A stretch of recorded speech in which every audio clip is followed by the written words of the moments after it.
అయోధ్యలో రామమందిర ప్రారంభోత్సవానికి సన్నాహాలు ముమ్మరంగా సాగుతున్నాయి.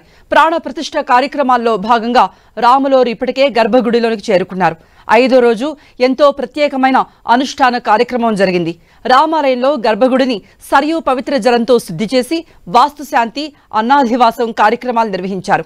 అలాగే పలు ప్రత్యేక పూజలు నిర్వహించారు. శకరాధివాసం, ఫలాదివాసం, పుష్పాదివాసం మొదలైన అనుష్ఠానాలు జరిగాయి. ఆదివారం బాలరాముడి విగ్రహానికి 125 కలశాల నీటితో స్నానం చేయించి పవళింపజేయనున్నారు. మరోవైపు అయోధ్యలో హై అలర్ట్ ప్రకటించారు.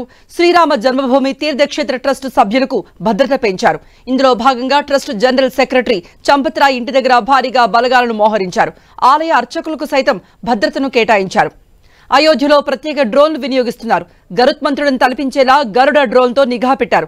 ఇప్పటికీ ఈ డ్రోన్లన్నింటికీ అయోధ్యను చేర్చారు. ఆదివారం నుండి వీటితో అయోధ్య నలుమూలల్ని పరిశీలించనున్నారు. సుదూర ప్రాంతాల దృశ్యాలను కూడా ఇవి నిశితంగా గమనించగలవు. అయోధ్య రాముడి కోసం వివిధ దేశాలు, రాష్ట్రాల నుండి కానుకలు అందుతున్నాయి. కశ్మీర్, తమిళనాడు, ఆఫ్ఘనిస్తాన్ నుండి అయోధ్యకు కానుకలు వచ్చాయి. స్వచ్ఛమైన కుంకుమ పువ్వును కశ్మీరీ యువతులు, రామాలయం బొమ్మను వేసిన సిల్క్ బెడ్షీట్ ను తమిళనాడు భక్తులు అందజేశారు. ఇటు ఆఫ్ఘనిస్తాన్ రాజధాని కాబుల్లో ప్రవహించే కుభా నది జలాన్ని రాముడి అభిషేకం కోసం అక్కడి భక్తులు పంపించారు. ఛత్తీస్గఢ్కు చెందిన భక్తులు రాముల వారికి నైవేద్యంగా రేగిపళ్లు సమర్పించారు. చంపా జిల్లాలో రాముల వారి అమ్మమ్మ ఇళ్లుగా చెప్పుకునే శివ్రినారాయణ ప్రాంతం నుండి రేగిపళ్లొచ్చాయి. వనవాసంలో రాముడు ఆ ప్రాంతానికి వెళ్లిన సమయంలో శబరి తాను సగం తిన్న రేగిపళ్లను స్వామివారికి ఇచ్చినట్టుగా నమ్ముతూ ఉంటారు. అందుకే రేగిపళ్లతో పాటు అక్కడ లభించే ప్రత్యేక మొక్కను కూడా రామాలయానికి అందించారు.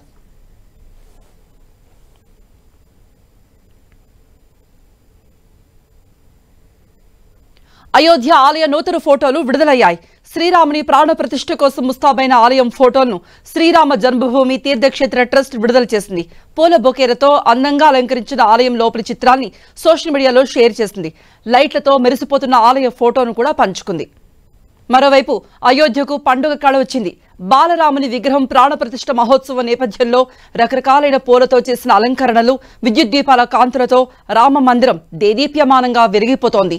ఆలయాన్ని, పరిసరాలను దేశ నలుమూల నుండి తెప్పించిన విభిన్న రకాలైన పుష్పాలతో సుందరంగా అలంకరించారు.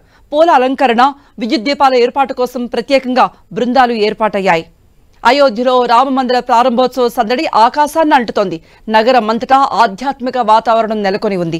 ఆలయాలు, బస్సులు, వీధులు, చివరికి మొబైల్ ఫోన్ కాలర్ ట్యూన్లు, ఇలా ఎటు చూసినా అంతా రామమయం అయిపోయింది. ఇక హోటళ్లు, లాడ్జులు, దుకాణాలు, ప్రతి చోట రాముడి చిత్రంతో కూడిన బ్యానర్లు, జెండాలు దర్శనమిస్తున్నాయి.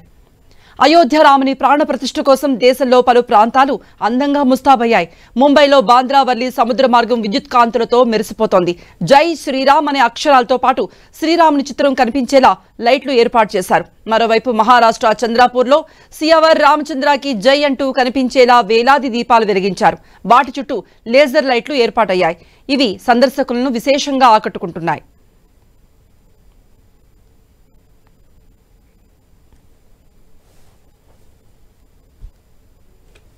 అయోధ్యలో బాలరాముని విగ్రహ ప్రతిష్టాపనకు మరికొన్ని గంటలు మాత్రమే మిగిలి ఉంది.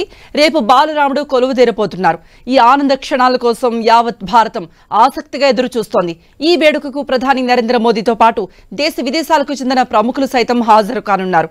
ఈ క్రమంలో వేడుకలకు పోలీసు శాఖ భారీగా బందోబస్తు ఏర్పాటు చేస్తోంది.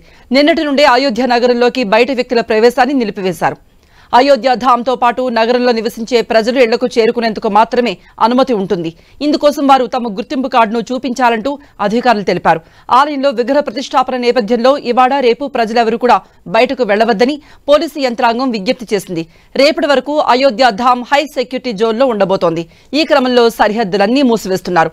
అయోధ్య ధామ్ లోపల, బయట వాహనాల్ని అనుమతి ఇవ్వటం లేదు. ఆయా వాహనాలను ఉదయకూడలి, సాకేత్ పెట్రోల్ పంప్, నయాఘాట్, ఇతర ఎంట్రీ పాయింట్ల వద్ద నిలిపివేస్తున్నారు.